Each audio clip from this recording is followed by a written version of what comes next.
Hey everyone, it's Carissa Wiley at sprinkledwithglitter.com. Thanks for joining me today. Today I am sharing a card that features both stamped and colored images as well as some die cuts. I'm creating a little vignette and I'm using brand new products from Pretty Pink Posh that are available today. I'm going to flip you through some of the products that I received from Pretty Pink Posh. Keep in mind this is not the entire release, but I just wanted to quickly show you some of these fabulous new products. I will include a link to the entire May release from Pretty Pink Posh in the YouTube description below and individual links to each of these products as well. This release is definitely full of like spring and Mother's Day themed products, but these products can be used year-round as well by changing up the color schemes. I love some of these standalone die sets, including the Shadow Box die set, which has several dies that you can create a little shadow box, and finally, the Floral Wreath Builder. Now, I'm starting out with some of the dies from the Floral Wreath Builder die set that I showed you there at the end, and I am going to use this color palette that I have been using all spring long. It is one of my favorites. It includes a couple of colors from the Spellbinders Color Wheel cardstock, as well as some Concord and Ninth cardstocks, and I've separated my dies into greenery and florals, and I'm going to die cut each of these greenery dies a couple of times from the greens that I have in my color palette, and I'm going to die cut the florals a couple of times from each of the other colors in the color palette. I'm really keeping the florals to like the nectar and grapefruit and the orchid and mulberry, which are the purples in this palette. And then for the greenery, I'm using the juniper cardstock as well as lemongrass. And then we'll combine all of these together to create a really beautiful card. So you can see as I'm die cutting all of these pieces, I'm just placing them into a little container to kind of corral them. And once I have all of my die cutting done, I'm going to move on to stamping and coloring these hummingbirds from the Hummingbird Floral stamp set. So I'm going to stamp them onto a little scrap piece of white paper. I've placed the paper into my Misty stamping tool and I'm inking up the stamps with some Gina K Obsidian Amalgam ink. This is a Copic friendly ink, and let me tell you, I have not Copic colored in forever, and I thoroughly enjoyed the process. I'm going to ink up the stamps once again and stamp them so that I get a nice deep dark rich image on this white cardstock. And once I have the images stamped, I'm going to remove them from my Misty stamping tool and I'm going to start coloring. Now I went through my Copic markers and I just grabbed some colors that looked like they would coordinate with the cardstock colors that I'm using. And I'm starting out with some YG25 and some YG95 and then blending out with some YG11. So you'll notice that they're not even in the same color family, and that's okay. Now for the kind of tealy blue of the hummingbird, I'm using BG78 for my darkest color, BG75, and then BG70, and you'll see me kind of work through these colors. Now, I am not a professional colorist by any means, but every now and then I do enjoy the process, and I really just try not to stress about it too much. I'm bringing in a little purple at the end of the tails and the end of the wings here. This is RV66, I believe, and I'll blend that out eventually with RV55. I'm going back to my blues here, and that's the BG70, which is the lightest of the blues. Now, keep in mind that I will list out all of the colors that I used in the YouTube description below. So if you're looking for the specific color markers or the numbers that I'm using, I will put those in the YouTube description, or you can head on over to my blog and I'll have those listed out as well. So for the ends of the wings, I used the RV66 and blended out with RV55 and then E0000. So 4 zeros, and that's what I blended out with. It's kind of a neutral color, and I thought that was the perfect little accent. Now, when I'm coloring, I just really focus on having some light areas and some dark areas, and I don't stress too much about like where my light source is coming from. Now I did go back to the belly because it was looking a little off with that YG95, so I added some G28 or 29 to that and blended it out with the YG25 and YG11. So once I have my images colored, I am going to die cut them using the coordinating dies, and I will also take some Tide Pool cardstock and I'm going to die cut it using this scalloped pierce plate. Now this is an entire A2 size cover plate die. So when I die cut this, it's going to give me an A2 size card front with that beautiful pierced scallop pattern.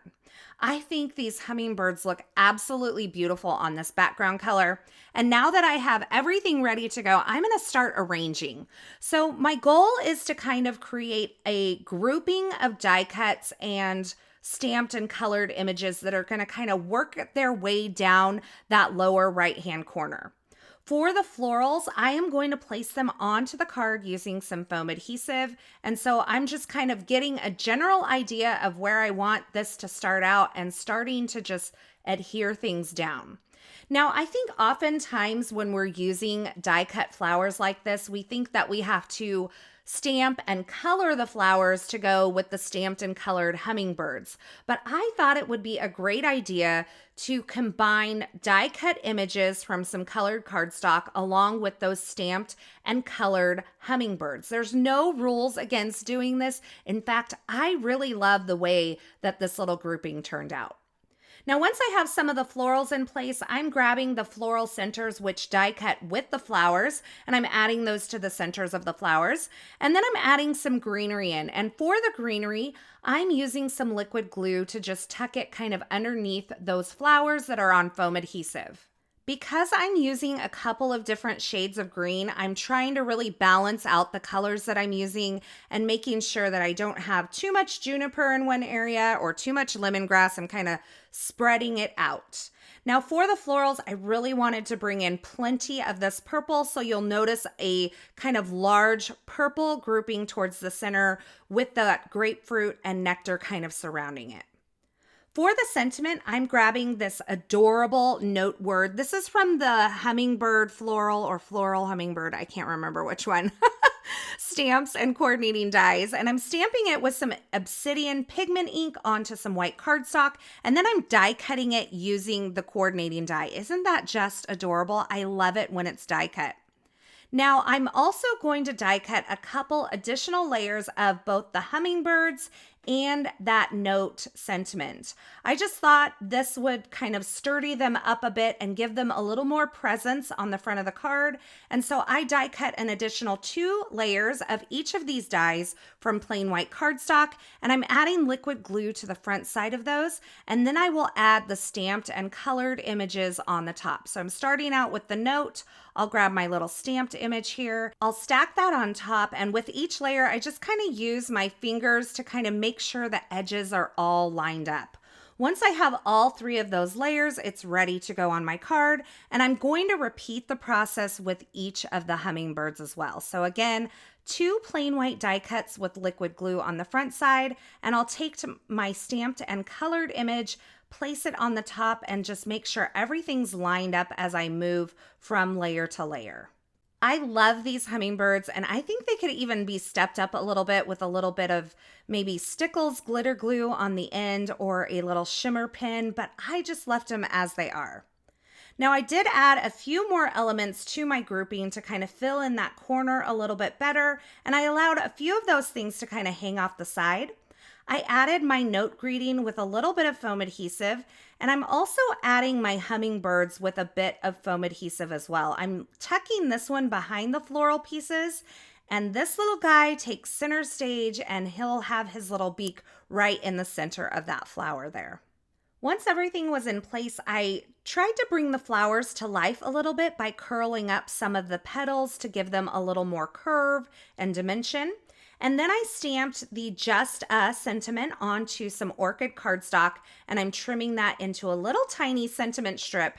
And I'm going to add just a little bit of foam adhesive behind that and tuck that right over the top of that stamped word note. I think this looks adorable, and I love how it kind of blends into the floral arrangement, but not so much that you can't see it. Now it's time to put my card front onto a card base. So I have an A2 size card base here made from white cardstock, and I'm using liquid glue to place this pierced scallop cover plate die onto that card front in order to kind of keep the holes open. That allowed me to control where I was putting the glue, and I didn't put it anywhere where there was like one of those pierced holes. I finished off my card with some sparkling clear confetti from Pretty Pink Posh. I'm just grabbing those with a little picker tool and adding those with some liquid glue, and that finishes off my card for today. You could easily change up the sentiment, and this would be a great card for a variety of occasions. I think it would make an adorable Mother's Day card as well, and I absolutely love the combination of those stamped and alcohol ink colored birds along with the die cut florals. Be sure to let me know in the comments below if you've ever kind of combined just plain die cut images along with stamped and colored images. I'd love to hear from you in the comments.